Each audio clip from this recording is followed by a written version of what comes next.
Bien, bien, entonces la clase de hoy día es acerca de las emergencias psiquiátricas que se presentan con cierta regularidad en los hospitales nacionales.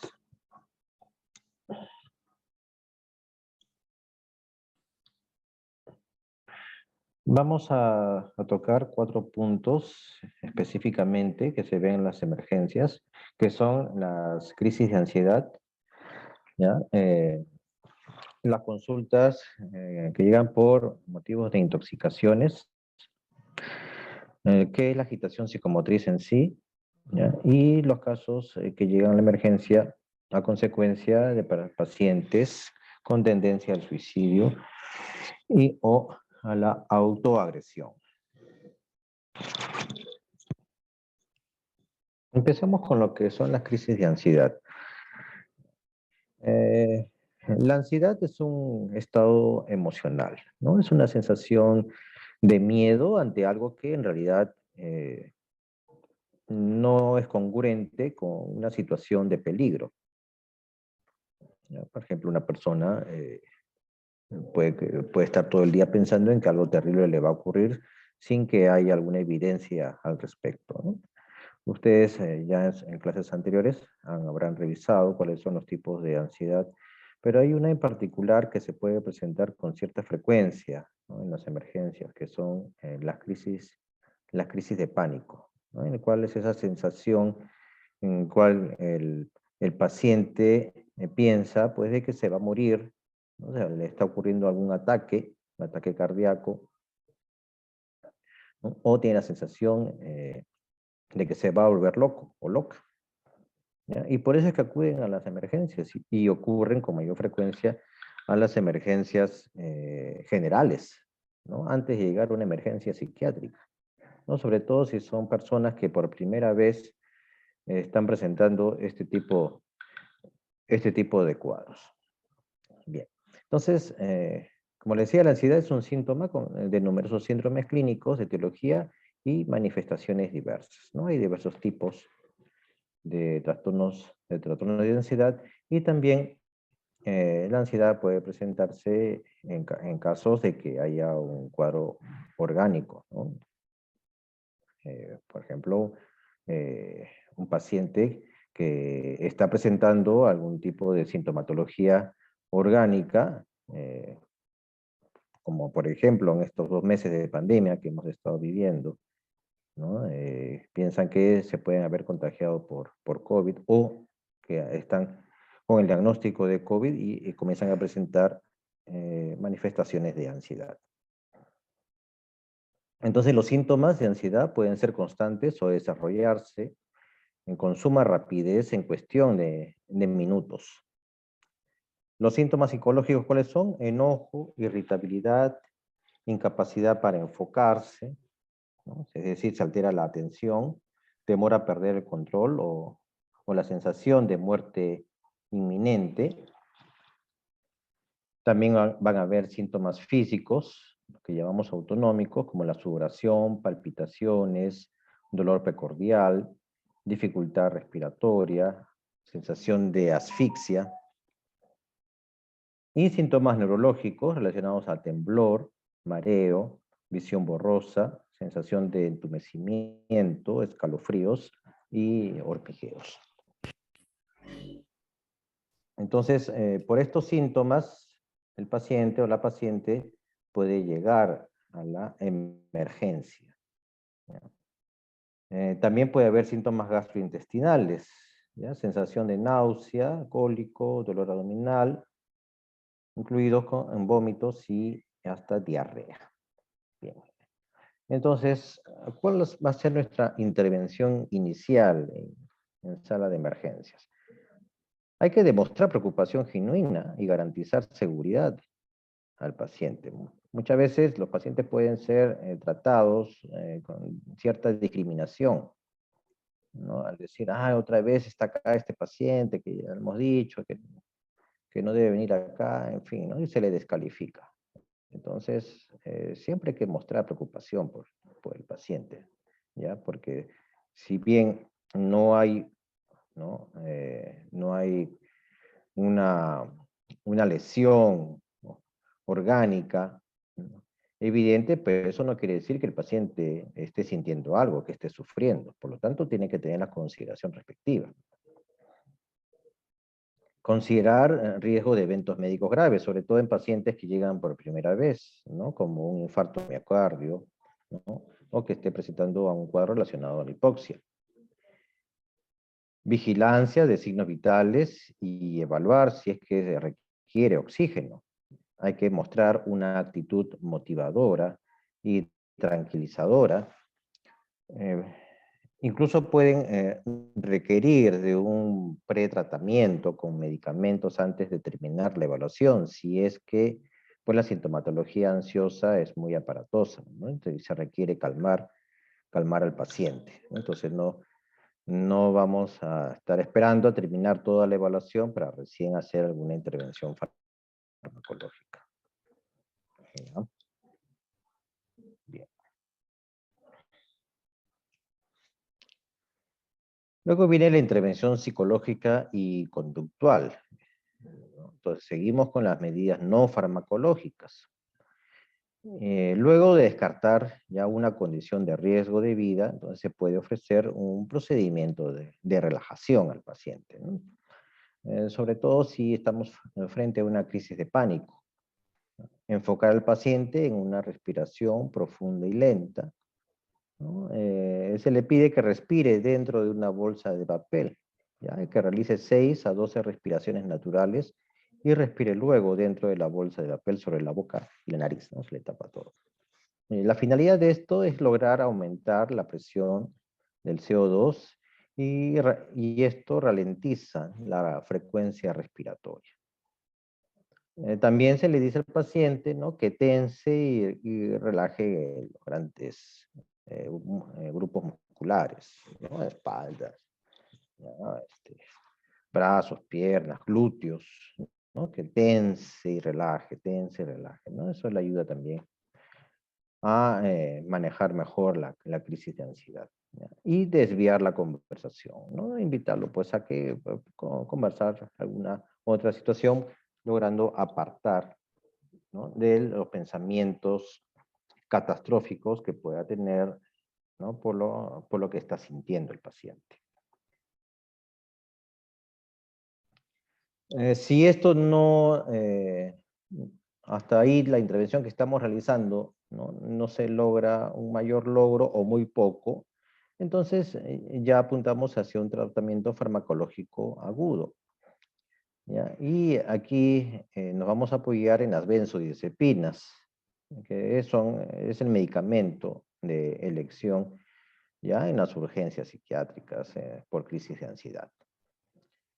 Tomar en cuenta que su uso es seguro, ¿ya?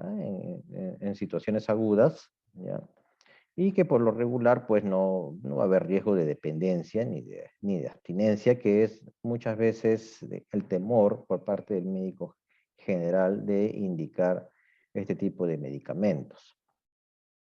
Entonces, ante los ataques de pánico, podemos indicar al paciente, ¿no?, que tome alprazolam, una dosis de 0,25 a 1 miligramo por vía oral, el clonazepam de 0,5 a 2 miligramos también por vía oral, ¿ya? Pero si vemos que el ataque, ¿no?, la crisis de angustia es muy severa, ya podemos pensar, ¿no?, por otra vía.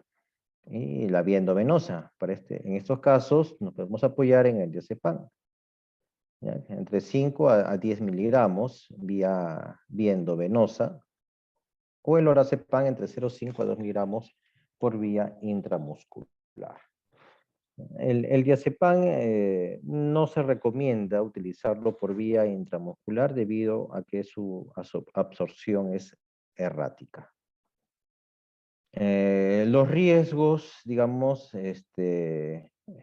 si es que utilizamos dosis altas, ¿no?, 20, 30, 40 miligramos, ¿no?, sobre todo por la vía endovenosa del diazepam, es producir insuficiencia respiratoria o sedación excesiva.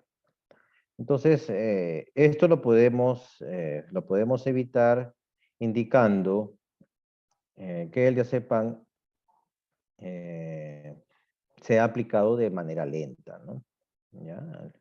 Eso se le indica a la enfermera o ustedes mismos, ¿no? Cuando estén aplicando el inyectable, es hacerlo en forma lenta, ¿no? No hacerlo en forma rápida. Entonces se va observando, ¿no? Es que su respiración sea normal.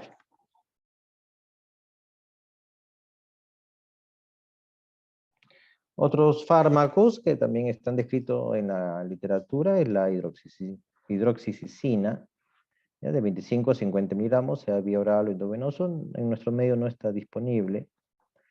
Beta bloqueadores como el propranolol, que se puede emplear entre 10 a 40 miligramos, vía oral. Esta indicación más que todo es preventiva, ¿no? Cuando se usa beta bloqueadores en los pacientes con fobia social, ¿no? Como su temor en ellos es exponerse, ¿no? A ser evaluados, entonces se le puede indicar, ¿no? Que media hora antes de la exposición, por ejemplo, hablar en público, pueda tomar pues, el propranolol, ¿no? En esa dosis, ¿no? Las tabletas vienen de 40 miligramos. Entonces, 30 minutos antes de la exposición ya al evento, se puede tomar la medicación, ¿ya? También se puede emplear el atenolol, ¿ya? Que viene en tabletas de 100 miligramos. Tener cuidado, no averiguar dentro de la historia clínica que no tengan el antecedente de asma bronquial, ¿ya? Porque los beta bloqueadores pues, son broncoconstrictores.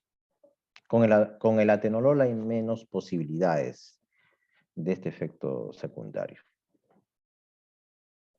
También se ha visto en algunos estudios, ¿ya? Que se puede emplear algunos antipsicóticos atípicos como la quetiapina entre 300 a 600 miligramos al día, ¿ya? Pero más en relación a la ansiedad en pacientes con trastorno bipolar, ¿ya? Otros medicamentos, la gabapentina y el ácido valproico, pero también a través de diversos estudios está en cuestionamiento si es favorable su empleo en situaciones agudas.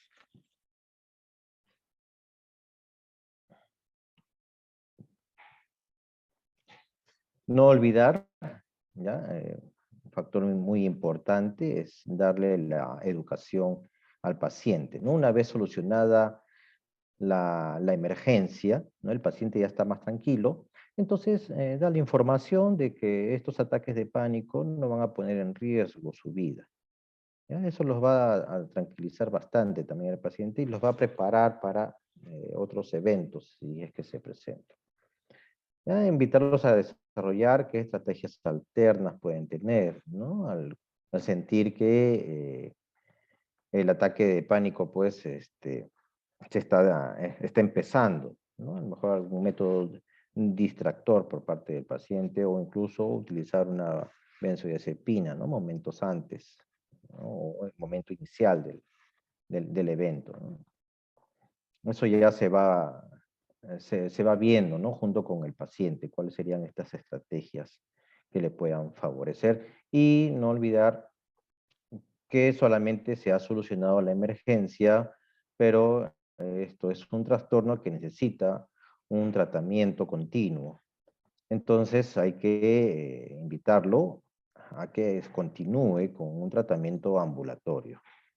Ya muchas veces los pacientes son muy renuentes, sobre todo si no tienen un antecedente psiquiátrico establecido, son muy renuentes a seguir un control ambulatorio en psiquiatría. Entonces hay que invitarlo, para eso se necesita bastante empatía por parte del médico, decirles que si bien tiene estos trastornos, pero eso no quiere decir que sea un loco, ¿no? Porque ese es el término que emplean usualmente, ¿no? Las personas, ¿no? Pero yo no estoy loco, no estoy loca, doctora, para que me envíen al psiquiatra, ¿no? Decirles que este es un trastorno que se puede tratar muy bien ¿no? Que los resultados son muy buenos si es que el paciente sigue un tratamiento específico, ¿ya? En la especialidad.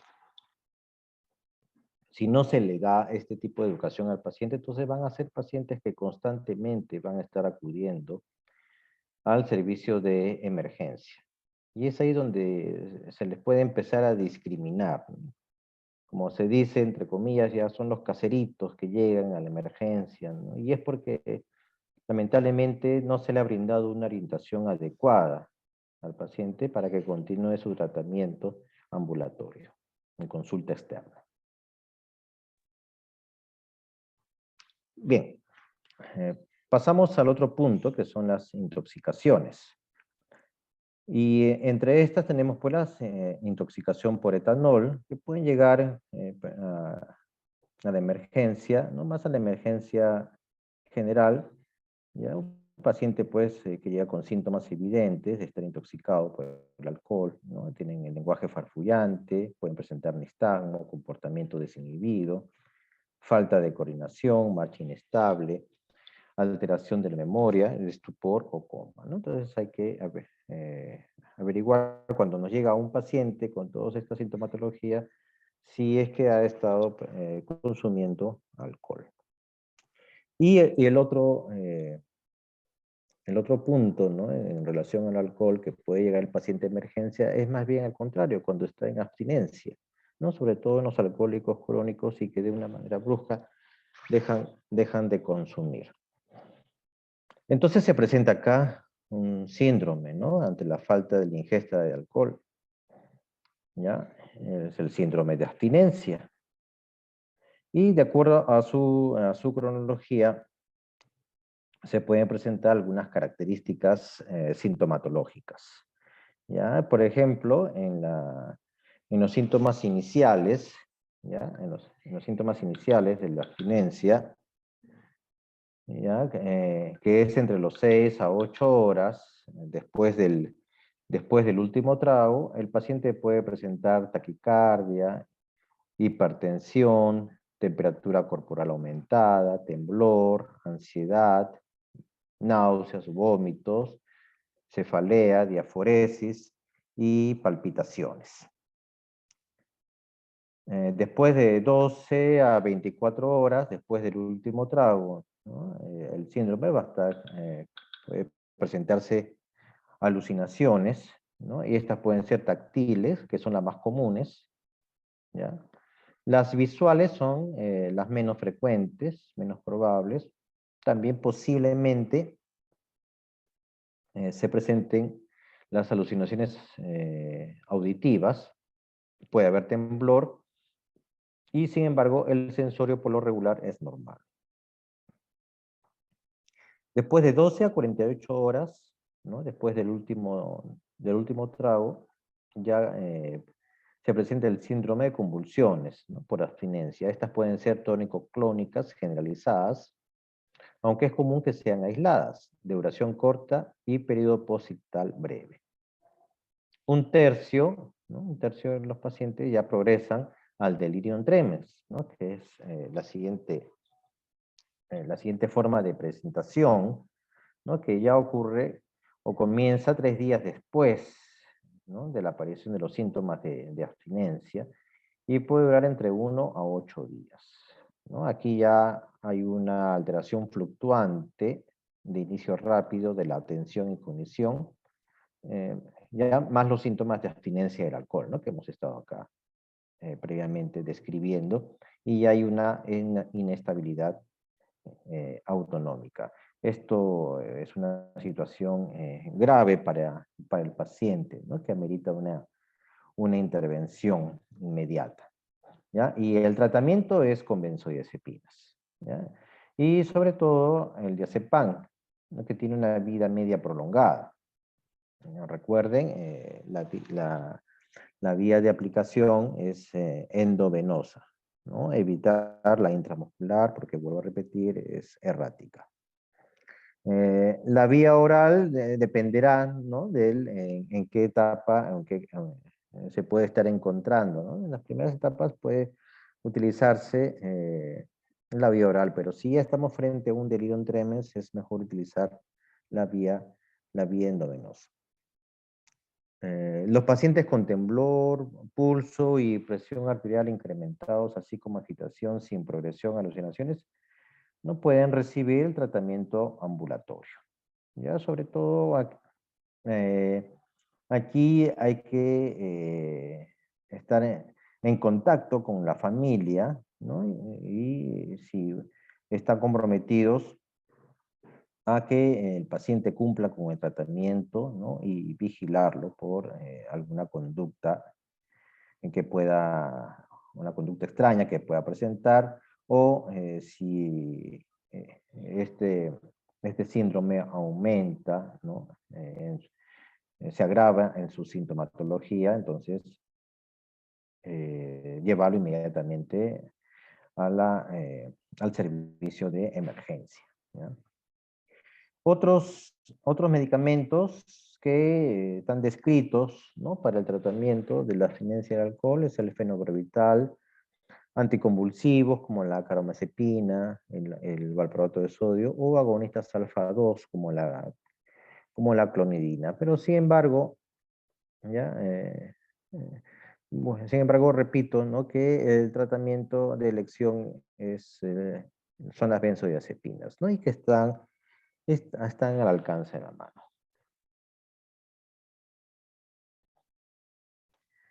También puede haber intoxicación por benzodiazepinas, ¿ah? Sobre todo con algún fin autolítico, ¿no?, del paciente. Pero lo cierto es que las benzodiazepinas causen una toxicidad significativa, pero aumenta el riesgo cuando implica la ingesta con otras sustancias, como por ejemplo con el alcohol, ¿no? A veces los pacientes con ideas autolíticas toman pues benzodiazepinas y junto con alcohol, ¿no? Para potenciar el efecto, ¿ya? El paciente va a llegar a la emergencia, así como en la intoxicación por el alcohol, ¿no?, con un lenguaje farfullante, ataxia y un estado mental alterado, ¿no?, confuso. Las dosis letales, ¿ya? Las dosis letales de la benzodiazepina están pues en 1000 miligramos de diazepam.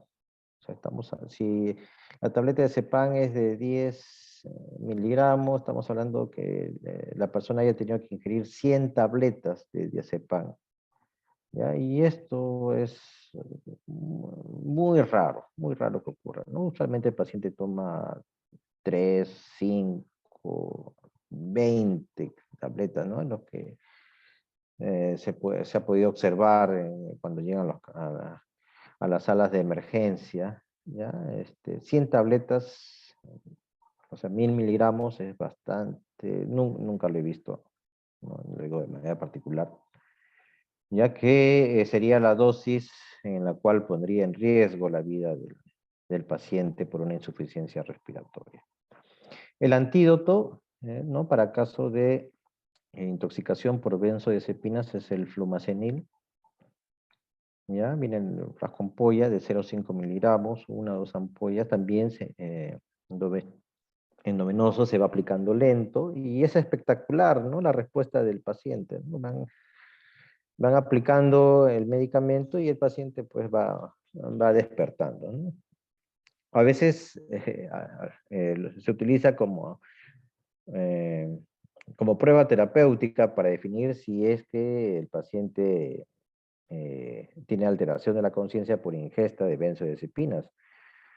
Hay que tomar en cuenta que puede llegar el paciente sin el acompañamiento de un familiar o llega con un familiar pero que desconoce qué es lo que está pasando, ¿no? Y si el paciente tiene una alteración de la conciencia tampoco se puede saber qué es lo que está ocurriendo, ¿no? Entonces, el flumazenil se puede aplicar y si se observa, ¿no?, que el paciente inmediatamente recupera, ¿no?, su estado de conciencia, entonces ya el diagnóstico se inclina pues a la intoxicación por benzodiazepina.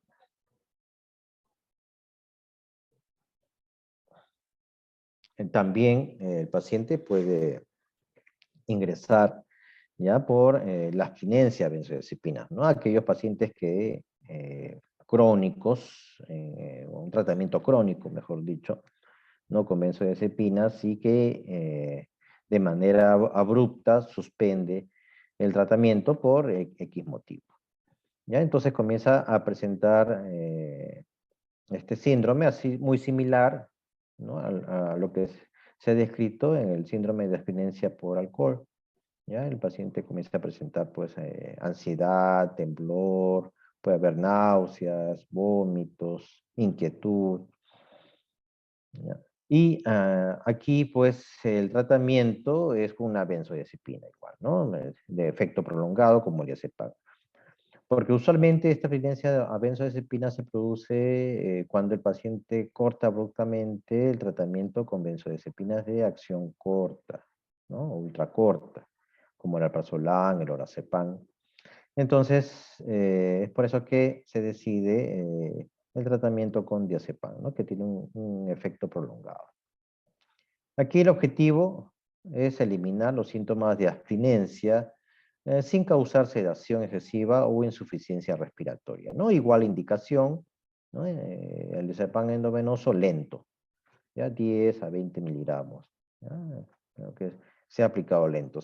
Si vemos que ya conforme se va aplicando, ¿no? El inyectable, vemos que el paciente se va tranquilizando, incluso podemos parar, ¿no? Parar la aplicación, ¿ya? Y ya se suspende, ¿no? O sea, se puede indicar 20 miligramos, ¿no? Se carga la jeringa con 20 miligramos, pero si vemos que con 10 miligramos ya el paciente está tranquilo, ahí paramos. No es necesario completar todo. Bien. Otro motivo por el cual llegan los pacientes, ¿no? A la emergencia es la intoxicación por cocaína, sobre todo en nuestro medio. ¿Ya? La cocaína, pues, de por sí incrementa el estado de alerta, ¿no? La sensación de bienestar y euforia, energía, ¿no? Aumenta la actividad motriz, ¿no? Y aumenta, ¿no? O es agradable las sensaciones de competencia, ¿no? Y también aumenta, pues, ¿no? la función sexual, ¿no? Los, los efectos secundarios que puede producir la intoxicación por cocaína es la taquiarritmia, ¿ya? Hipertensión arterial que puede llevar a una hemorragia cerebral o insuficiencia cardíaca y también se puede presentar hipertermia. En estos casos, pero en estos casos que llegan a la emergencia, ¿no? El tratamiento, si es que el paciente está pues muy ansioso, se puede emplear pues el diazepam también por vía endovenosa, ¿no? Si ya estamos en la sala de emergencia. Y también se ha visto que se pueden emplear algunos antipsicóticos, ¿ya? Sobre todo los atípicos.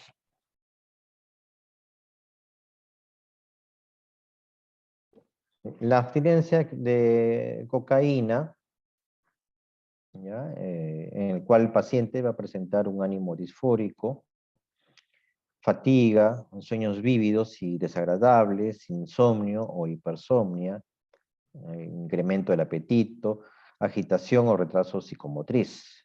¿Ya? Esta abstinencia a cocaína es máxima dentro, ¿no? De 2 a 4 días.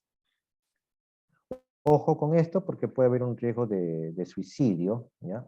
O incluso muerte por sobredosis. Por lo general los síntomas desaparecen con el tiempo. ¿Ya? Y el tratamiento de emergencia también es a base de ansiolíticos, ¿ya? Sobre todo de ansiolíticos, ya sepan nuevamente, ¿ya? Y antidepresivos. Se puede iniciar ya en la sala de emergencias, ¿no? Un tratamiento con antidepresivos que se ha visto que pueden disminuir, ¿no? La apetencia en cierta medida a la cocaína. Y, por supuesto, al igual como lo comenté, ¿no? En la crisis de ansiedad, ya de la emergencia hay que indicarle al paciente de que debe continuar con un tratamiento ambulatorio, ¿no? Que ingrese a un programa. Puede ser un programa de hospital de día, ¿no? Para motivarlo, ¿no? Para motivarlo, ¿ya? A que empiece a dejar el consumo.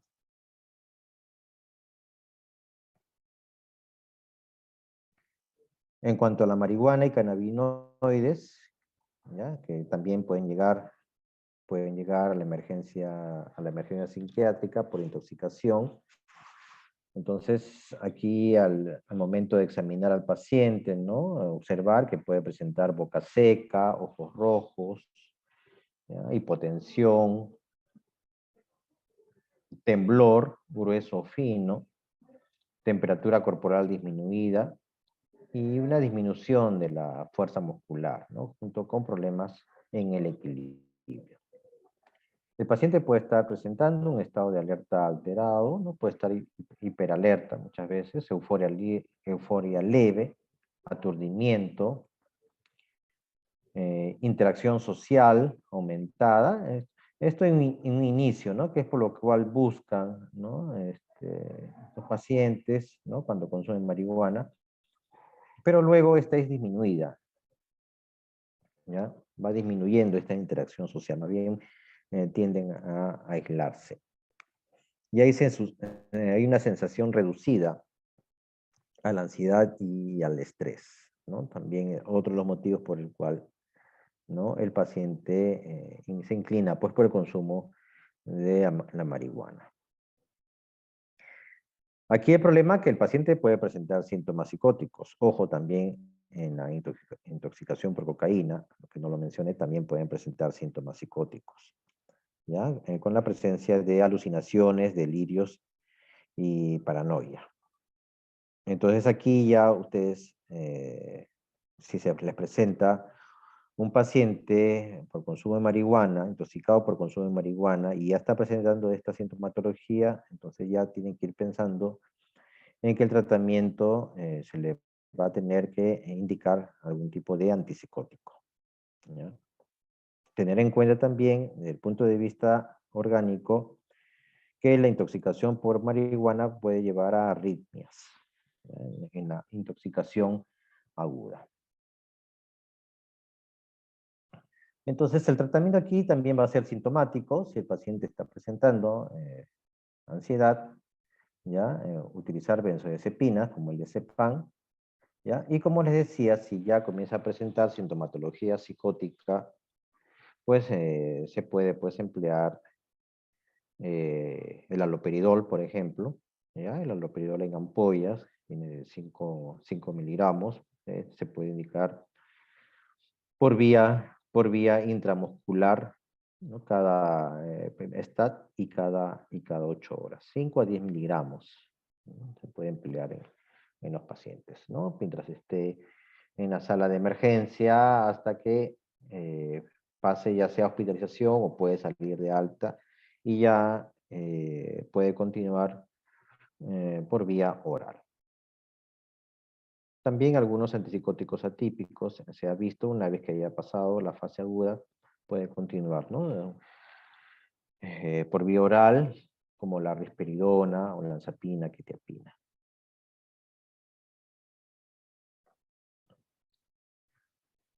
El tercer punto, ¿no? Los pacientes con agitación psicomotriz que llegan a la sala de emergencia, ¿no? Hay que tener en cuenta que la etiología puede ser tanto orgánica como psiquiátrica. Esto, tenerlo bastante claro, ¿ya? Que no toda agitación psicomotriz que llega a la sala de emergencias quiere decir que se trate de un problema psiquiátrico, ¿ya? Muchas veces hay esa ligereza, ¿no? Cuando llega un paciente, agitado, pensar inmediatamente que se trata de un paciente con una patología psiquiátrica. No es así. Siempre hay que descartar ya patología orgánica, sobre todo si es un paciente que no tiene antecedentes de trastornos mentales. Por lo tanto, la correcta evaluación clínica es fundamental en estos casos, cuando llega el paciente en agitación psicomotriz. Y el tratamiento, por lo tanto, va a variar en función de la etiología de la agitación. Entonces, ¿qué entendemos por agitación psicomotriz? Que es un síndrome con diferentes etiologías, consistente en un estado de exaltación motora. Ya el paciente va a estar presentando inquietud, ¿no? Gesticulación, deambulación, va de un lado a otro, ¿no? Camina de un lado a otro, ¿ya? Compuesto por movimientos automáticos o intencionales, pero que en general carecen de un objetivo común.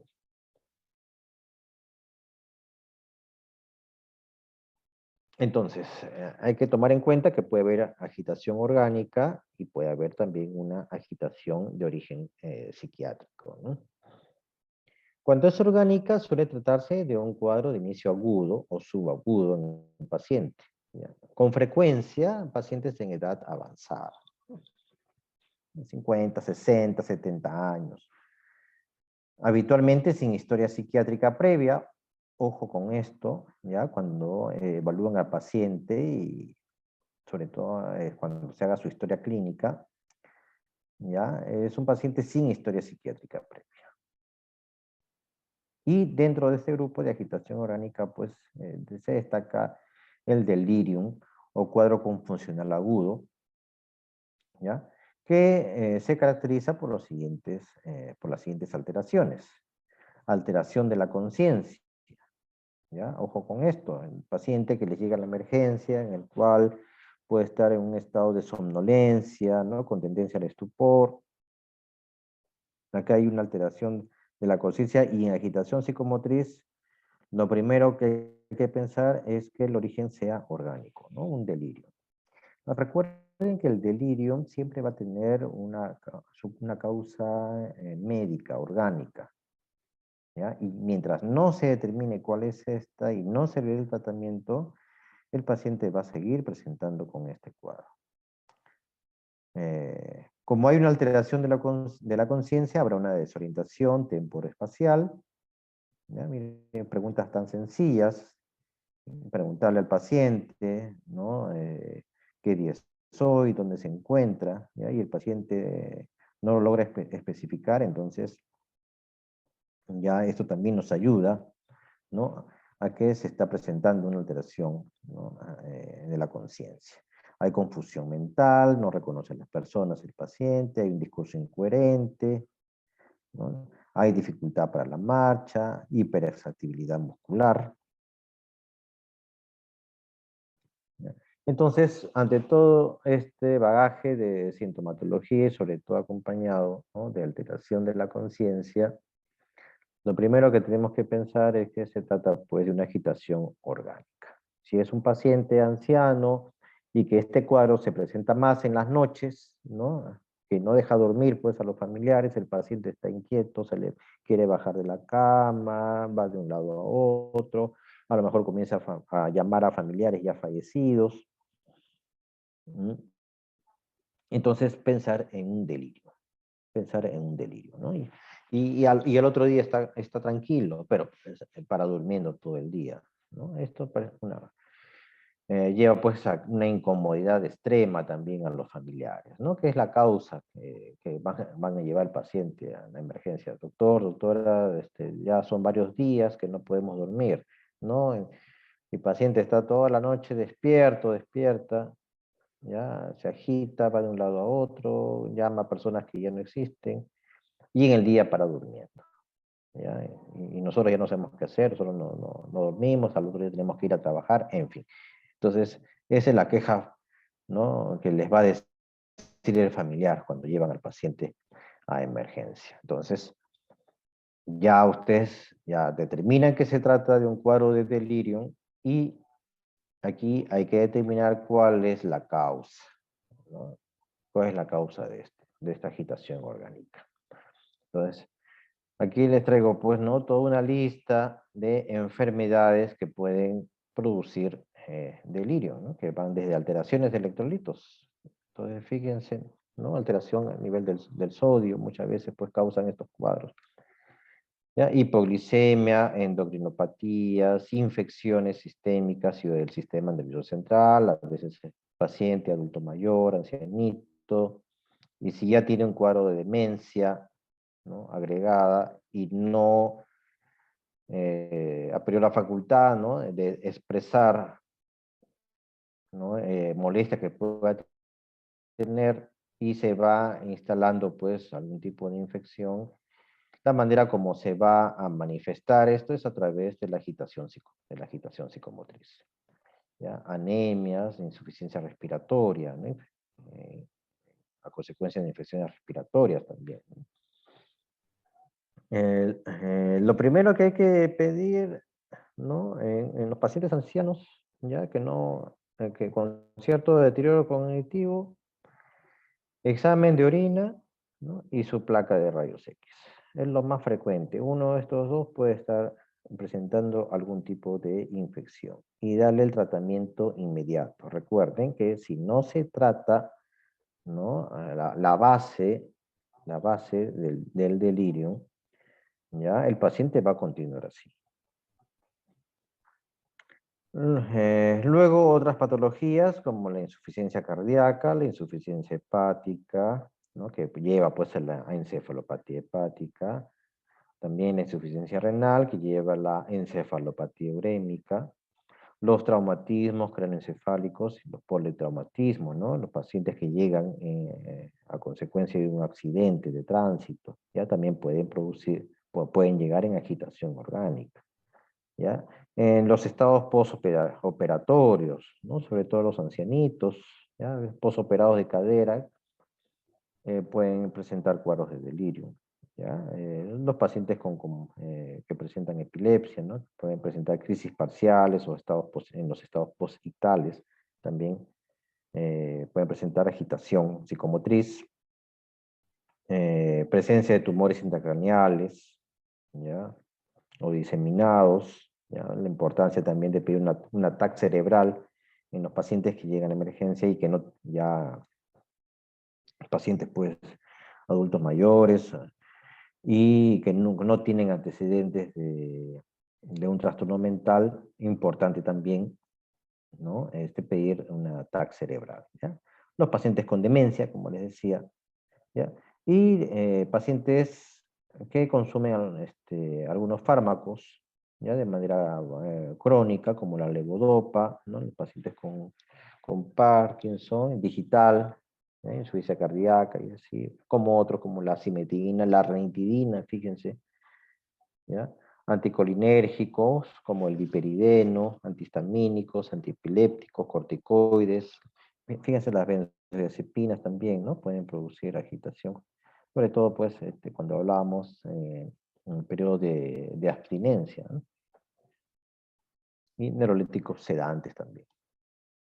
Acuérdense que el delirium puede ser eh, hiperexcitado o hipo, ¿no?, hipoexcitado, ¿no? A veces el paciente no necesariamente está en agitación psicomotriz, así la típica, ¿no?, que está muy alterado, sino todo lo contrario, ¿no?, está eh, demasiado tranquilo, hipoactivo, ¿no?, ¿ya?, con alteración de la conciencia. Entonces ahí también hay que determinar cuál es la causa orgánica de este delirio hipoactivo, ¿ya?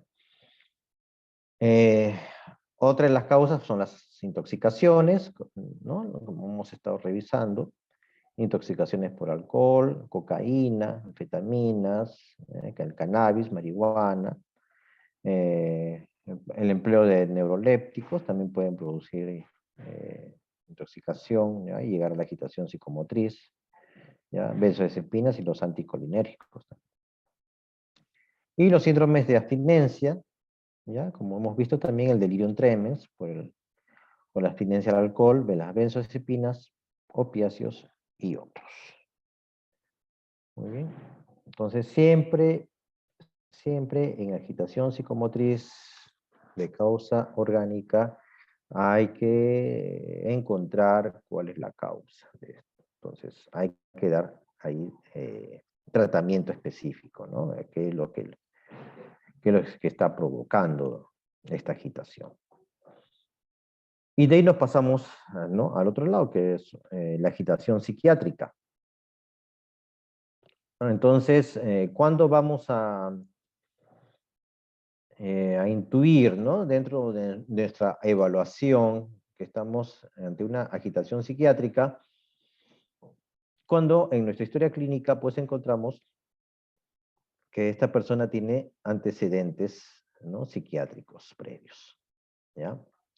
Y ingresa pues con una clínica característica de algún tipo de trastorno mental, ¿no? Por ejemplo, un paciente que esté alucinado, ¿no? Que presente delusiones, ¿no? Sobre todo delusiones de daño, persecución, ¿no? El paciente ingresa a la sala de emergencia, ¿no? Y está diciendo, pues no, sí, me dicen que me quieren matar, me están persiguiendo, ¿no? Entonces ahí ustedes pueden intuir, pues, de qué se trata de una agitación psicomotriz a consecuencia, pues, de un cuadro esquizofrénico, ¿ya? Si llega verborreico el paciente, ¿no? Con fuga de ideas, ya también agitado, entonces también se puede pensar, pues, en una crisis, a consecuencia de una crisis maníaca, ¿ya? En el trastorno bipolar. Entonces, todos estos síntomas, la disgregación también que se ve, pues, en esquizofrenia, ¿ya? Todos estos síntomas que son característicos de los trastornos mentales, ¿no? Y ya hay los antecedentes, ¿no? Antecedentes.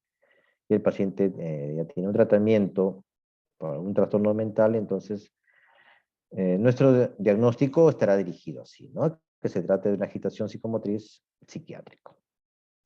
Y no olvidar, ¿no?, esto último, que lo he colocado acá, en negrita, que no existen, aquí en la agitación psiquiátrica, no existen alteraciones de la conciencia ni de la orientación, y normalmente el cuadro no suele fluctuar, no como el delirio, que fluctúa, predomina en las noches y en el día está tranquilo. No, aquí no fluctúa, o sea, a las 24 horas del día el paciente está agitado, pero ojo, no hay conciencia, no hay alteración ni de la conciencia ni de la orientación.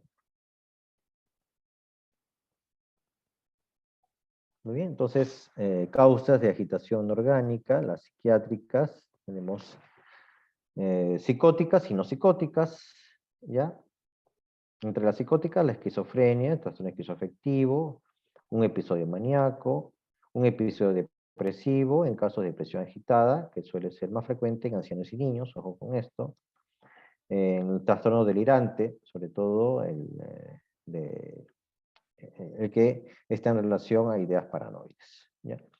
Y la no psicótica, ¿ya? Que se ve pues en las crisis de angustia, ¿no? Acuérdense cuando vemos las primeras láminas, ¿ya? En los casos de ansiedad, en las crisis de angustia, también puede llegar a agitación psicomotriz, en los trastornos de personalidad, ¿ya? Principalmente la histriónica, límite y paranoide. Más frecuente llega a la emergencia, ¿no?, en agitación psicomotriz, las pacientes, y digo las porque es más frecuente en mujeres, con trastorno de la personalidad, emocionalmente inestable, ¿no?, llamadas también borderline.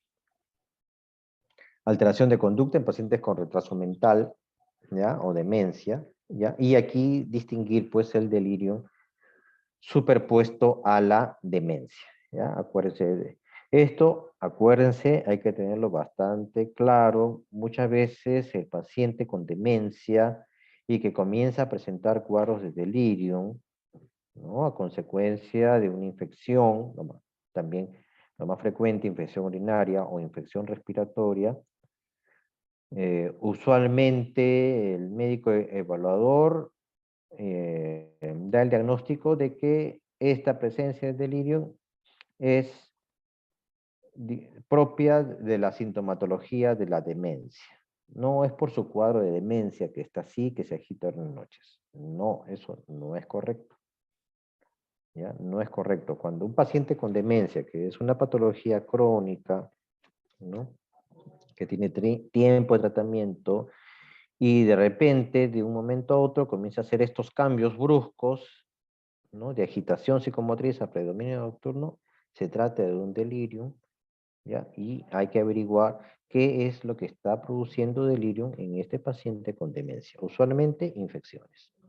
Ojo con eso. Bien. Y agitación no psiquiátrica, entonces, situación desencadenada por un estresor agudo, ¿ya? Como, por ejemplo, reacciones de duelo, ¿ya?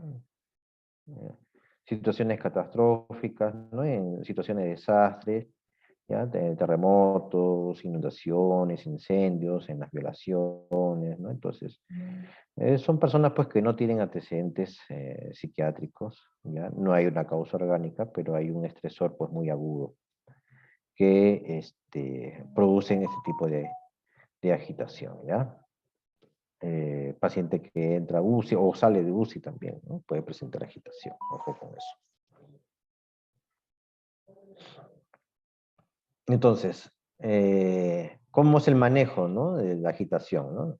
En un episodio de agitación, paciente agitado, ¿no? Llega a la emergencia, hay que tomar medidas de seguridad, ¿ya? Recordar la contención verbal, la empatía ante el paciente siempre, ¿ya? No olvidar eso, ¿ya? Si es un paciente de origen por causa psiquiátrica, ¿no? Un paciente paranoide, pues de todas maneras mostrarse firme y buscar la manera de tranquilizarlo verbalmente, ¿ya? Si esto no resulta, pues se procede a la contención mecánica, o incluso si ya llega muy agitado el paciente, directamente hay que realizar la contención mecánica, ¿no? ¿Ya? Una vez hecha la contención mecánica o la contención verbal, pues se procederá pues, a realizar la historia clínica, averiguar los antecedentes, ¿ya? Si hay antecedentes psiquiátricos o no, qué situaciones ha podido estar presentando el paciente, ¿ya? A lo mejor un accidente, hasta un accidente de tránsito, en fin. Exploración y las pruebas complementarias que hay que realizar para determinar el diagnóstico, ¿ya? Si la contención mecánica no funciona, ya se emplea pues la contención farmacológica, ¿ya? Entre estas pues se puede emplear las benzodiazepinas, ¿ya? O antipsicóticos. Y con esto llegamos pues a la impresión diagnóstica. ¿De qué se trata este paciente? Es un paciente que necesita estar en un ambiente, en un servicio de psiquiatría, o es un paciente que amerita estar en un ambiente más bien de medicina, ¿ya? Esto es importante realizar pues un adecuado diagnóstico, ¿ya? Que puede hasta depender la vida, ¿no? La vida del paciente. Un cuadro con delirium y tras una deficiente evaluación se determina que pase a un servicio de psiquiatría y el paciente continúa pues con el problema orgánico que está desencadenando el delirio, y esto lo puede llevar incluso a la muerte. Entonces, el tratamiento de la agitación orgánica, en este caso lo más importante es el tratamiento de la causa orgánica subyacente. Acuérdense lo que les digo, ¿no? En los cuadros de delirium, sobre todo, ¿no? Si es una infección urinaria, pues hay que empezar con el tratamiento de la infección urinaria. Solo así se va a remitir el cuadro de delirio.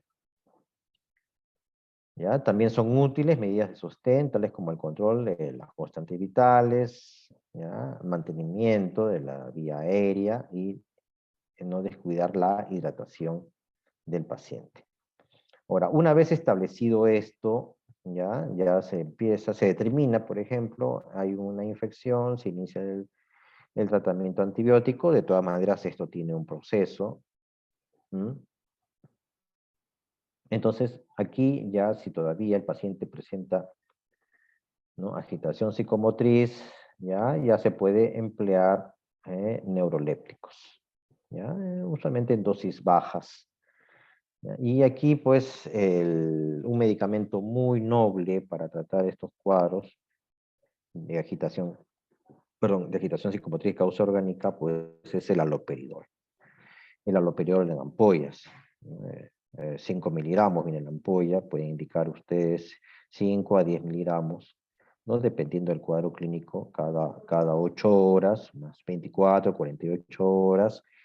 Una vez si ya el paciente ya se está resolviendo, ¿no? Con tratamiento la causa orgánica, también la agitación va a ir remitiendo y ya se pasa, pues, es posible pasar a un tratamiento de aloperidol, la vía oral o incluso suspenderlo.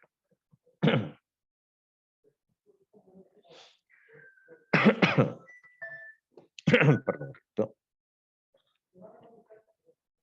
Ya. Entonces, el aloperidol, aquí está una relación de medicamentos, ¿ya? En primer lugar, el aloperidol, ¿ya?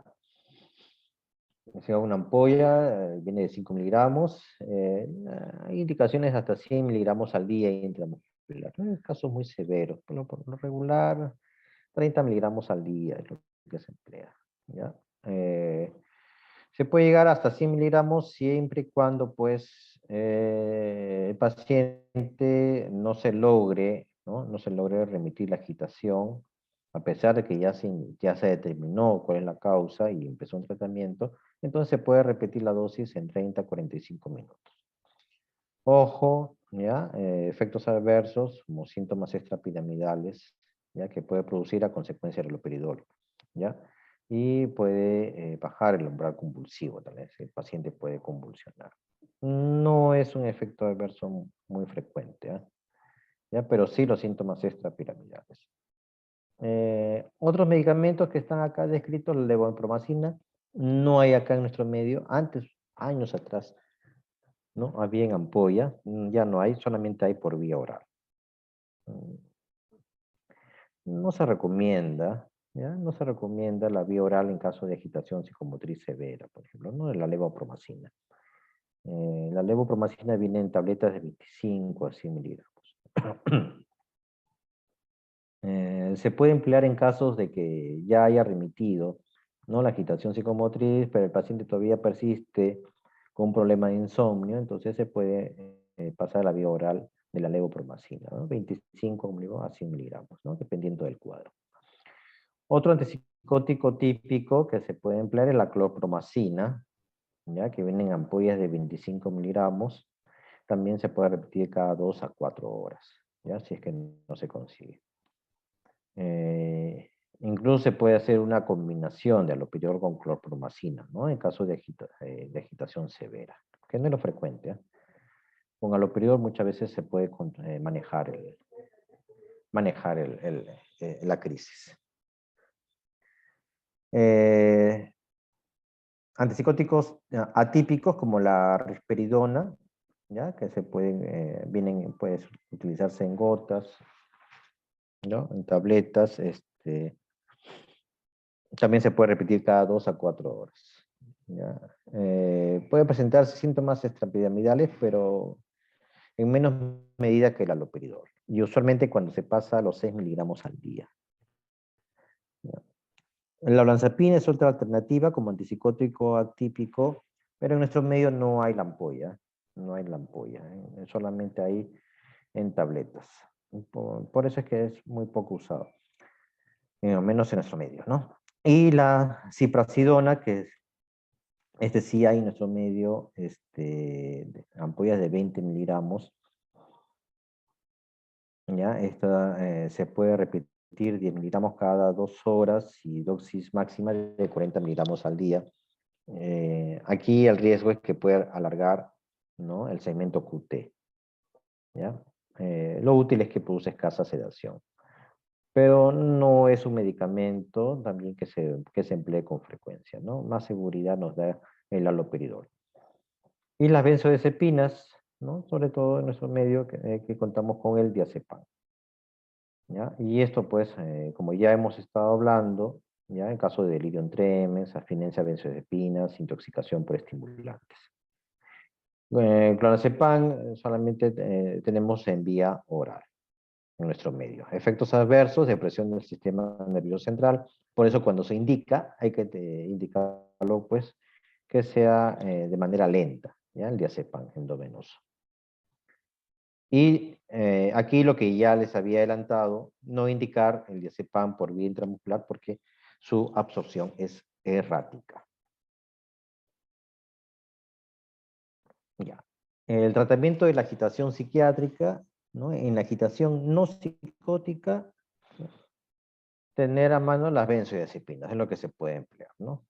Si es se puede empezar con vía oral dependiendo, ¿no? De la magnitud de la sintomatología, ¿ya? Esto puede resolver el cuadro en las formas leves o moderadas. Por vía intramuscular, ya les dije, se absorben de forma errática, por lo tanto no se recomienda. La vía intravenosa debe reservar situaciones en las que sea posible una vigilancia médica continua del paciente, ya que podría existir el riesgo de provocar una depresión respiratoria. ¿Esto qué quiere decir? Que el paciente ya tendría que pasar, ¿no? A una sala de observación, siquiera por unas horas.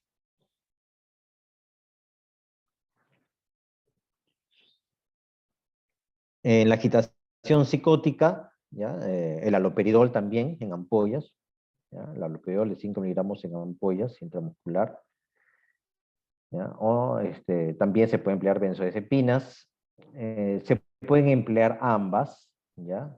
Se logra mayor efecto, es decir, se indica, por ejemplo, un paciente en agitación psicótica que entra a la sala de emergencia, ¿no? Y hay que hacer rápido, ¿no? Una contención farmacológica, una indicación haloperidol, 2 ampollas intramuscular STAT, de inmediato, y 10 a 20 miligramos de diazepam endovenoso. ¿Ya? Entonces con eso podemos controlar rápidamente al paciente. Recuerden que una agitación psiquiátrica también, ¿no? Que llegue a una sala de emergencia, pues se puede poner en riesgo la vida del paciente, ¿no? Se puede autoagredir, pero también puede estar en riesgo, ¿no? La integridad del personal de salud. Por eso aquí hay que ser muy rápidos en la atención y controlar la agitación de manera efectiva, ¿no? Entonces una fórmula, ¿no? Es esta combinación de haloperidol con el diazepam. Y lo que dije, lo que estaba en la lámina anterior, que en 45 minutos se puede repetir otra vez el haloperidol. ¿Ya?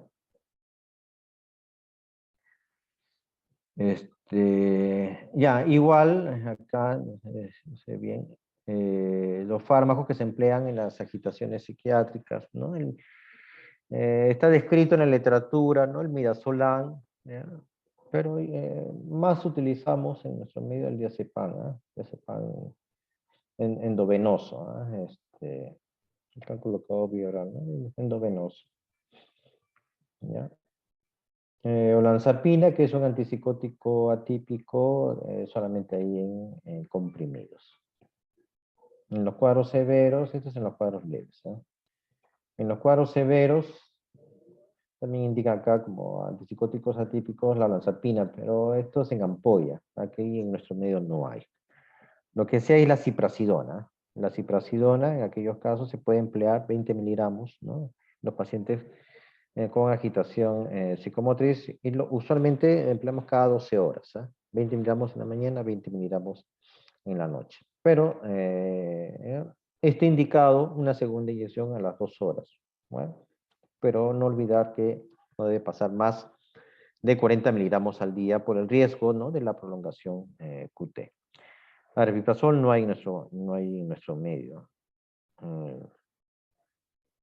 Otras combinaciones, alopridol con lorazepam, más nosotros en nuestro hospital empleamos la combinación, como les decía, de haloperidol con diazepam.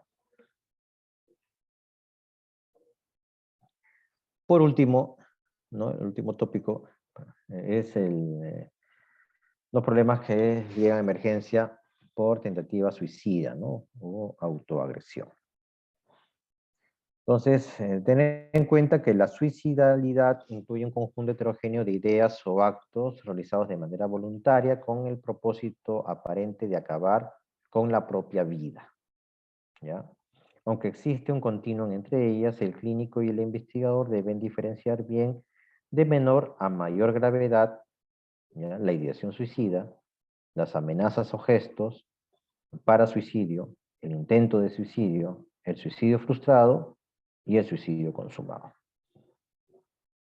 Para clasificar los intentos de suicidio en uno de los subgrupos anteriores hay que analizar el método, la gravedad, la rescatabilidad y la impulsividad del acto suicida. Actualmente, el modelo etiopatogénico de la conducta suicida más aceptado es el de la vulnerabilidad de estrés, en el que se incluyen factores genéticos, de estrés ambiental, rasgos psicológicos o de personalidad, y finalmente descompensaciones de algún trastorno mental que se hallan en más del 90% de los casos. Entonces empezamos con las definiciones, ¿ya? Para tenerlas en claro. Conducta suicida. Aquí hace referencia a un continuum de actos que incluyen las amenazas, el gesto, la tentativa de suicidio y el suicidio consumado. Conductas que se solapan entre sí. Incluye todo acto que realizado por un individuo de forma voluntaria aparentemente pretende acabar con su propia vida. Debe diferenciarse de las autolesiones sin finalidad suicida.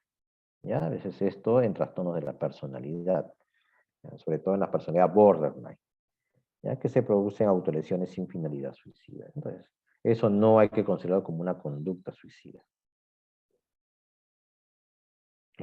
Ideación suicida son pensamientos, ¿ya? Pensamientos, ideas o deseos de realizar un acto suicida.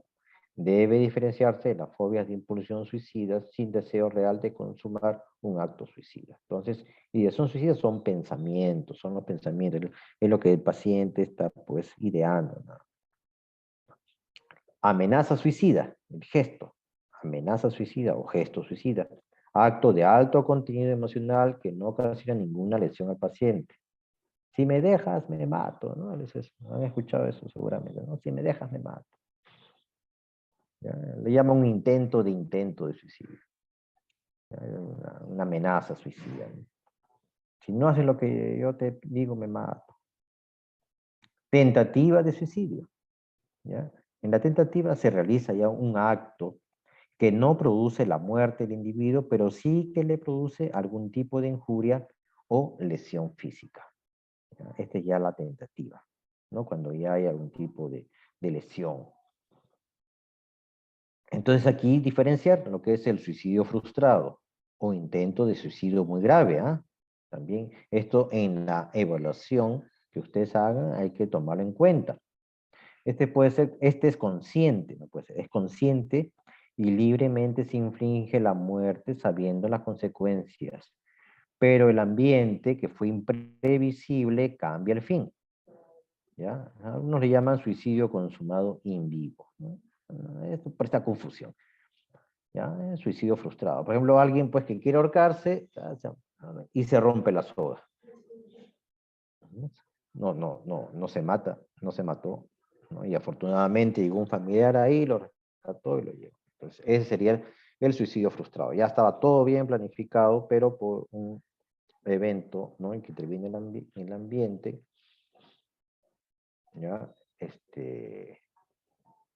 Sale, pues, sobrevive, ¿no? O alguien que se mete al mar para ahogarse y alguien lo rescata también, ¿no?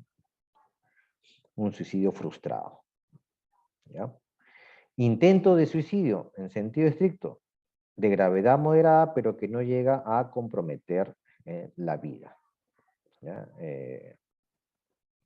Por ejemplo, pues, que se toma pastillas de diazepam, ¿ya? 3 pastillas de diazepam, 5 pastillas de diazepam, ¿no? Y dice, no, es para mi intención de matarme, ¿ya? Pero 50 miligramos de diazepam, pues, no le van a producir la muerte.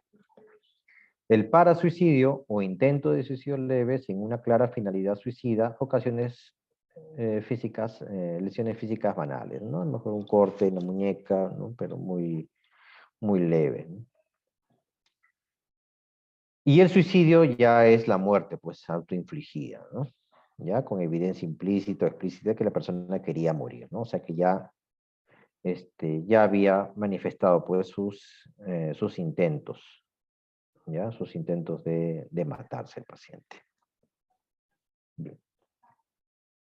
Ahora, ¿cuáles son los factores de riesgo suicida? Esto, ojo, ya, cuando hagan la evaluación del paciente que puede llegar a la emergencia. Entonces, ante trastornos psiquiátricos, saber que más del 90% de los pacientes que consumen el suicidio muestran un trastorno psiquiátrico mayor. ¿Ya? Puede ser problemas de esquizofrenia, ¿ya? Problemas afectivos, trastornos, depresiones, ¿no? Uni o bipolares. Estos son los de mayor riesgo. Preguntar siempre historia de intentos previos. ¿Ya? Esto es también importante preguntar, ¿ya?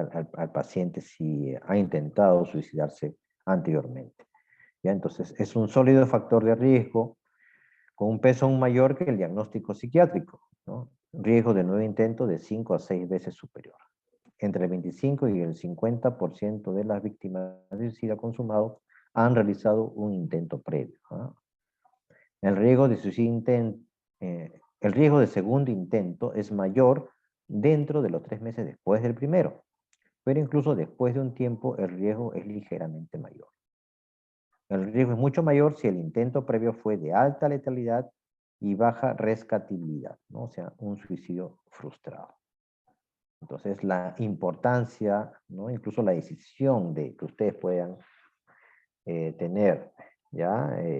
Para decidir si es un paciente que debe quedarse internado es si hay historia de intentos de suicidio previo, ¿no? Eso quiere decir que aumenta el riesgo de que este paciente pues consume, ¿no? Sus intentos suicidas. La edad, ¿ya? Otro factor de riesgo. Las tasas de suicidio aumentan con la edad, ¿no? 40% en las personas mayores de 60 años, ¿eh? Los ancianos presentan las tasas más elevadas de suicidio consumado. Ojo con esto también. El sexo. Suicidio consumado y frustrado predomina en el sexo masculino, ¿ya? 3-1 con las mujeres. El parasuicidio más bien es predominante en el sexo femenino. 3-1.5 en varones. Factores sociales, también es importante, el estado civil incide en el suicidio. Los solteros tienen mayor riesgo, ¿no? Le siguen los viudos, los separados o divorciados, los casados sin hijos, y por último los casados con hijos, ¿no? Este es un factor más bien protector, ¿no? El ser casado y con hijos. Los pacientes que viven solos y aquellos que han perdido a un ser querido o fracasado en una relación amorosa en el último año tienen mayor riesgo. Los habitantes de ciudad presentan mayor riesgo que los de las poblaciones rurales, ¿no? Factores económicos laborales. Los desempleados y trabajadores no calificados muestran mayor riesgo de suicidio. Entre los profesionales hay un mayor riesgo de suicidio entre los policías, ojo, policías, músicos, agentes de seguro, abogados y médicos. Y miren, entre los médicos no se han encontrado los oftalmólogos, ¿no? Anestesiólogos y psiquiatras, lamentablemente. También estamos incluidos los psiquiatras, ¿ya? En estos factores de riesgo. La sensación de fracaso en el propio rol social también es un factor de riesgo, ¿no? O sea, a una persona que ha tenido expectativas de desarrollo y esto no las ha podido conseguir, también, ¿no? Es un factor de riesgo. Seguimos, ¿ya? Personas con enfermedad orgánica, ¿ya? En muestra de suicidio consumado, la presencia de patología orgánica va de 25 a un 70%. El riesgo aumenta cuando presenta dolor crónico, operación reciente, enfermedad crónica, enfermedad terminal, ¿ya?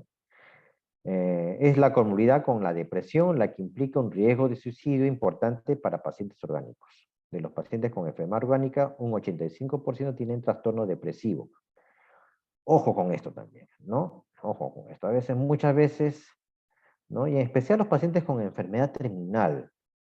A veces hay el concepto, cuando comienzan a presentar síntomas de depresión, de decir, pero ¿cómo no va a estar deprimido? Pues si sabe que se va a morir, ¿ya? Entonces, no es normal estar deprimido. Hay que quitarse esa idea de que es normal estar deprimido ante una enfermedad, así sea una enfermedad terminal.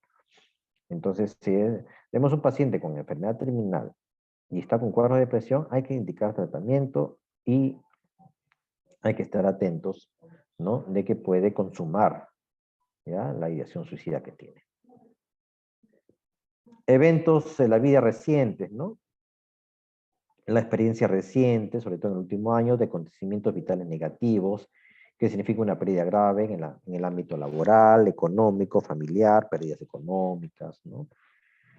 Pérdidas familiares, ¿no? El ámbito interpersonal o de salud física supone un mayor riesgo de conducta suicida. Historia familiar de suicidio, ¿ya? Los pacientes con historia familiar positiva de suicidio, positiva se refiere a que la presencia, ¿no? de suicidio en la familia. E intentos de suicidio tienen más probabilidades de consumar el suicidio. Esto es independiente del diagnóstico psiquiátrico. Entonces, también en su historia clínica preguntar, ¿ya? Si ha habido familiares que se hayan suicidado. Otros factores de riesgo, bueno, aquí más bien hablan de que la religión es protectora, ¿no? Sobre todo la católica y musulmana. Distribución geográfica, ¿no? Los que viven en el hemisferio norte tienen mayor riesgo y se ha visto que en los cambios de estación, ¿no? También se ha visto, ¿no? que puede haber, sea un factor de riesgo de suicidio. Bien. Características de la conducta suicida, ¿ya? Esto de acuerdo al método de suicidio, el no violento incluyen las intoxicaciones medicamentosas, ¿ya? Voluntarias por fármacos, 90%, u otras sustancias, y la venotomía, o sea, los cortes, ¿no? El brazo, no dominante. En general, los métodos no violentos suponen un menor riesgo de consumar el suicidio, ¿ya? Y los violentos incluye pues el resto de métodos y son indicadores objetivos de la intención letal. Precipitación, ¿no? Lanzarse pues, de un puente, de un edificio, ahorcamiento, uso de armas, por eso, ojo pues con el personal, la policía, ¿no? Que tiene la facilidad de contar con armas. Cuanto menor es el tiempo de no retroceso de la acción letal, menor es la probabilidad de ser rescatado de la muerte. Por ello, algunos productos químicos de acción fulminante son indicadores de alta intencionalidad letal. En general supone una mayor gravedad y un mayor riesgo de consumar el suicidio, ¿ya? Gravedad somática se considera leve cuando el tratamiento se limita a los primeros auxilios. Moderada, la toxicidad o las lesiones requieren cuidados generales en servicios de urgencias durante 24 o 48 horas y grave, requieren ingresos en unidades de cuidados intensivos, hospitalización en otros servicios, tratamientos especiales, etcétera, ¿no? Por ejemplo, ingesta pues, de cáusticos que terminan, no pueden quedarse pues, en una sala de psiquiatría, ¿no? Si tienen que pasar a otra sala, a otro servicio de gastro, o incluso pueden acabar en UCI. Y la intencionalidad suicida es frecuente cierta disociación entre la intención de morir expresada por el individuo y el resultado lesional de intento suicida. Las tentativas graves tienden a minusvalorar su intencionalidad. En cambio, en las tentativas menos graves, por la función de comunicación, se dramatiza el deseo de la muerte. La impulsividad. Planificado, ¿ya? Se acompaña de ideación suicida previa, de días de duración. La intencionalidad letal es mayor con la premeditación cuando se dejan las cosas en orden, ¿no? Por ejemplo, o la redacción de una nota de despedida, y sobre todo cuando se toman medidas para impedir ser rescatado. Y el impulsivo relativizan el riesgo letal, al igual que dejar pistas o incluso las demandas de ayuda. Y la rescatabilidad, a menor rescatabilidad y menor comunicación de la conducta suicida, aumenta el riesgo de suicidio consumado. Ya, pero ojo con esto también, muchas veces hay la creencia, ¿no?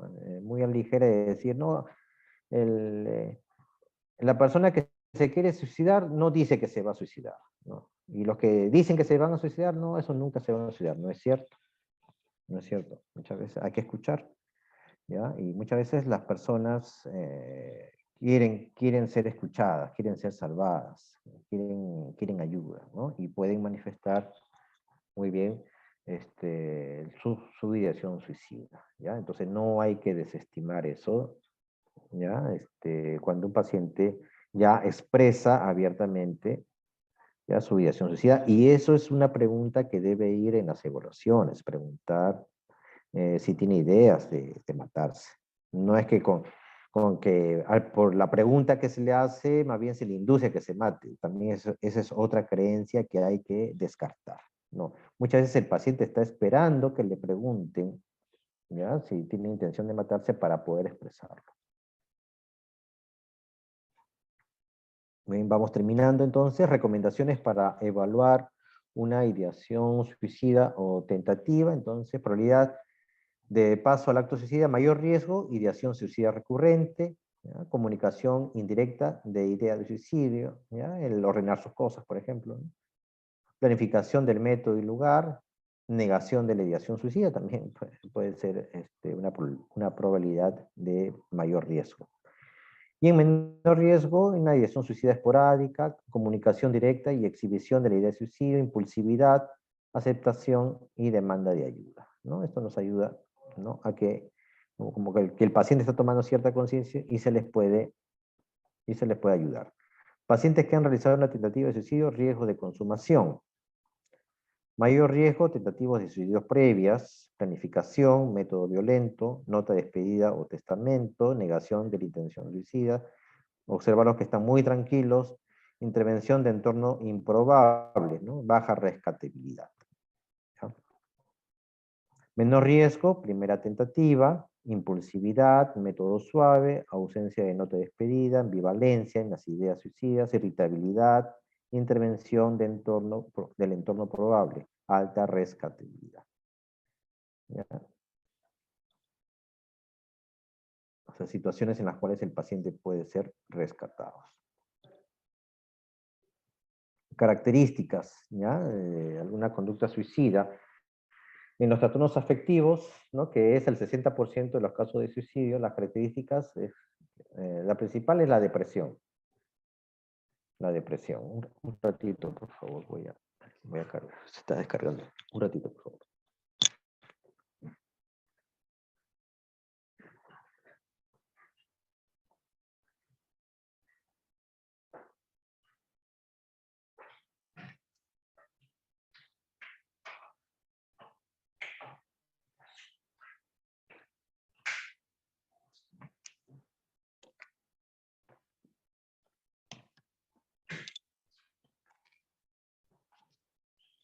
Ya, algo.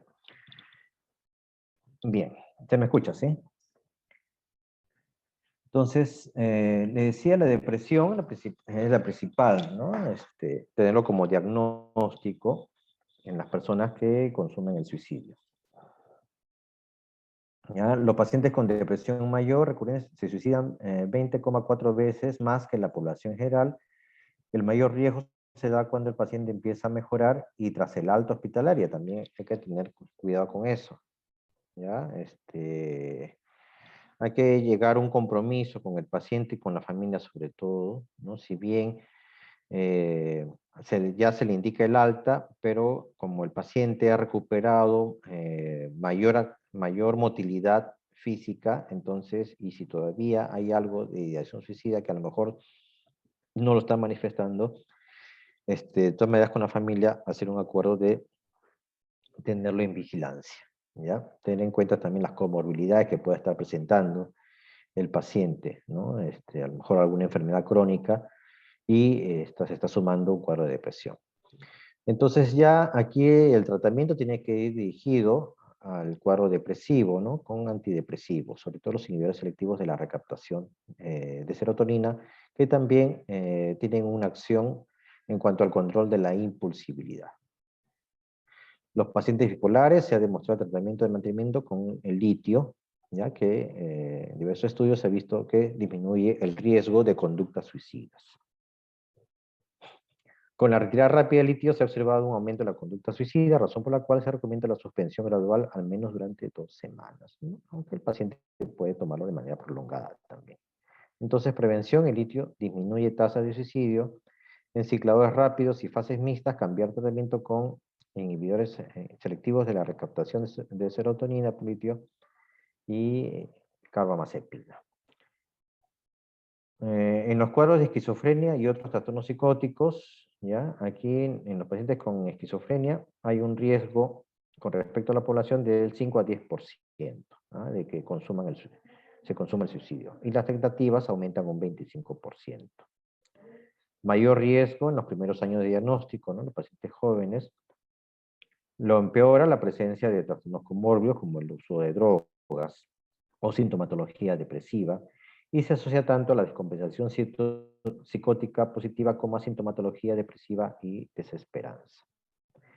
El tratamiento, ¿no? Se ha visto que la clozapina es el único antipsicótico, ¿ya? Que ha demostrado reducir las tasas tentativas de suicidio. Los antipsicóticos de segunda generación parecen ser superiores a los convencionales en la prevención de suicidio, ¿no? Como lanzapina, quetiapina, risperidona incluso. Y los antipsicóticos de liberación lenta pueden utilizarse en pacientes con síntomas positivos con elevado riesgo de suicidio porque se asegura un cumplimiento y no pueden utilizarse con fines autolíticos, ¿no? Inyectables, ¿no? Los DEPOT, como la flufenacina o la loperidol de canovato. Prevención acá, ¿no? Disminución de la emoción expresada en el medio familiar y la duración de brote, asociación de apoyos con los pacientes, bien la importancia que es ese contacto con los pacientes, ¿ya? El tratamiento de los efectos secundarios, también por medicamentos, sobre todo por los neurolépticos, a veces lleva al paciente a la desesperanza, ¿no? No tolera más y termina suicidándose. Clozapina, los nuevos antipsicóticos en cuadros resistentes, no considerarlo, y determinar posibles descompensaciones psicóticas y o depresivas. En los trastornos de ansiedad, entonces, por sí solos presentan un riesgo bajo de suicidio, pero asociados a la depresión aumentan, ¿no? El de este, el tratamiento, bueno, benzodiazepinas, IRS también. En la prevención, tratar la crisis de ansiedad comórbidas con la depresión. Y en los trastornos de personalidad, un factor de riesgo predictor de suicidio consumado, ¿no? Elevado 7 veces. Tasa de en el rango de 3 a 9%. ¿Ya? Se incrementa riesgo si hay una patología en el eje 1, o sea, si hay un problema, si hay un trastorno depresivo. Y mayor riesgo, como creo que ya les he dicho, en los pacientes BORG. ¿Ya? 84% realizan una tentativa antes de suicidarse. El tratamiento, en estos casos, se puede emplear antipsicóticos a dosis bajas, ¿ya? Porque también ayudan al control del impulso suicida. Y la prevención ya a través de la psicoterapia, ¿ya? Abuso de sustancias, el alcoholismo también es un factor de riesgo. Ya 70% de suicidios en jóvenes se asocia a abuso de sustancias. El tratamiento específico, ya, el del abuso de la sustancia, ¿no? Y tratar los trastornos afectivos comórbidos que se pueden estar presentando también. La prevención a través de la rehabilitación del uso de tóxicos, no pasar, ¿no? A un programa de hospital de día. Enfermedades médicas, ¿no? Riesgo de trastorno afectivo y riesgo por sí solas a un 25%, ¿no? De riesgo, ¿no? De que se produzca el acto suicida. Y esto aumentan con la edad. Y también, ojo, ¿no? Pacientes que presenten cáncer, sobre todo que estén en fase terminal, pacientes con VIH y enfermedades neurológicas.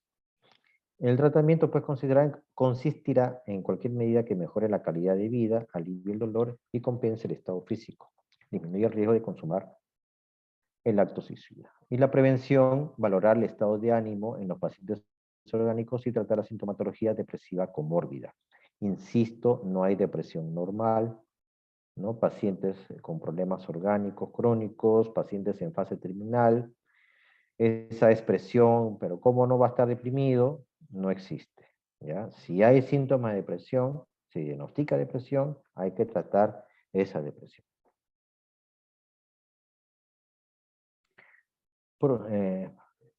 Esto ya vamos a ir acabando. Manejo de las conductas autolíticas en urgencias, entonces, valorar el método, ¿no? Todo lo que hemos venido revisando. El método, la gravedad y la rescatabilidad de la conducta suicida y proporcionar la atención médica urgente a las consecuencias orgánicas de la misma.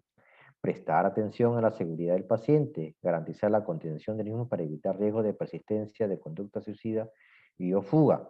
Ojo, si está hospitalizado, tienen que colocar en la historia clínica riesgo suicida, siempre en las indicaciones. ¿Ya? Paciente, vigilancia cercana por riesgo suicida. ¿Ya? A veces por obviar, ¿no? Obviar colocar en la historia clínica puede llevar pues a malos momentos, el paciente termina suicidándose, ¿no? ¿Y por qué? Porque no hubo una vigilancia cercana, ¿ya? Termina suicidándose dentro del establecimiento de salud, me refiero. Localizar a familiares o personas de referencia, tanto para soporte emocional como ayuda en la evaluación. La familia tiene que estar involucrada en estos casos.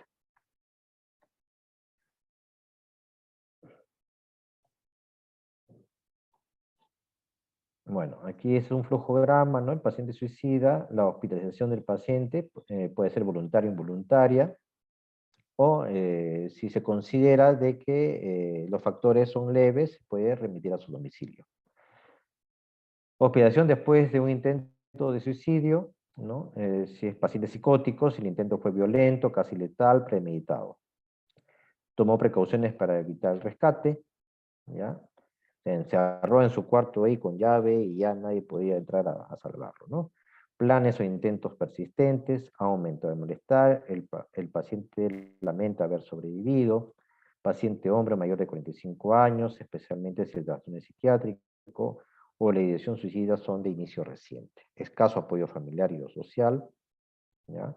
Conducta impulsiva en el momento actual, agitación grave o juicio escaso, rechazo de la ayuda que se ofrece, cambios en el estado mental de etiología orgánica, ¿no? En todo esto ya ustedes tienen que pensar que este paciente tiene que estar hospitalizado.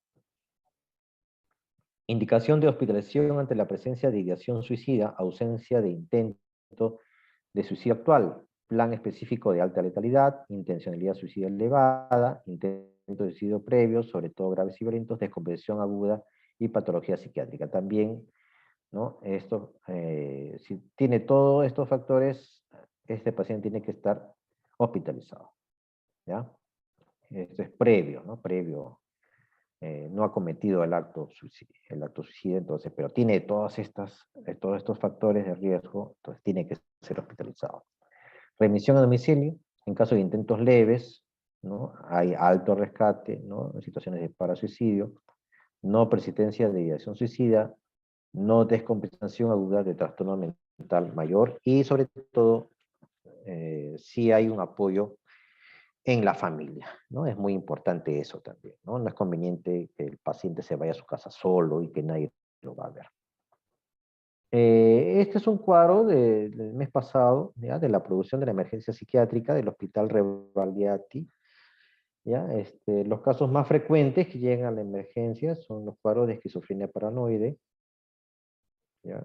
100 casos de 776 diagnósticos, 100 han sido de esquizofrenia paranoide, ¿no? Muchos de ellos en agitación psicomotriz. De ahí continúan los trastornos mixtos de ansiedad y depresión, miren. ¿Ya? Bueno, pacientes que llegan para repetición de recetas, se pierden, han perdido su cita y llegan a la emergencia. No es una emergencia, pero bueno, se les atiende. ¿Ya? Y va bajando, ¿no? Trastorno mixto de la conducta, las emociones, va bajando. La personalidad borderline, ¿ya? De 766, 25 casos, ¿no? Durante el mes. El trastorno del antiorgánico y así van bajando, ¿no? Las demencias y el trastorno depresivo recurrente, episodio depresivo grave, presente síntomas psicóticos, 15 casos, ¿no? En lo que va del mes. Y estos son los que ya pasaron a sala de observación, ¿ya? Todos esos pacientes que llegaron, ¿no? De los 100 pacientes, por ejemplo, de esquizofrenia que llegaron a la emergencia, 25 pasaron a sala de observación, ¿no? Con diagnóstico de esquizofrenia paranoide. ¿Ya? De ahí trastornos mixtos de la conducta, las emociones no especificados. Esto es en adolescentes, ¿eh? También tenemos casos de adolescentes que ingresan a la emergencia. Los cuadros personalidad borderline, ¿no? En tercer lugar son los que se quedan también, ¿no? Por la impulsividad que pueden tener, ¿no? Y el riesgo de concretar el acto suicida, ¿no? Se quedan. La agitación psicomotriz que presentan también estos pacientes, ¿ya? por consumo, ¿ya? Por síndrome de dependencia, ¿ya? Alcohol. Los cuadros esquizoafectivos de tipo maníaco, ¿no? 5 casos han pasado hasta la observación. Los tratemos de depresivo recurrente, episodio moderado, 4 pacientes, ¿no? En el mes de mayo. Aquí consumo de cocaína, 4, y trastorno afectivo bipolar, episodio maníaco presente con síntomas psicóticos, 3. ¿No? Esto es en el mes de mayo, ¿no? De este año. Por lo regular, van, todos los meses son casi similares. Muy bien. Espero no haberlos aburrido, más bien quería compartir esto. Es un tema amplio, ¿no? Las emergencias psiquiátricas es un tema amplio y se han tomado pues algunas consideraciones que es lo más frecuente que se ve incluso acá en el hospital Revalidate. Muy bien, no sé si hay alguna pregunta. Muchas gracias, doctor. No sé si alguno de mis compañeros tiene una pregunta. Ujú.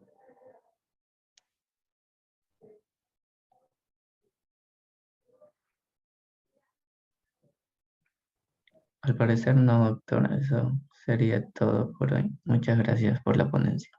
Muy bien. Le paso al delegado ya las diapositivas.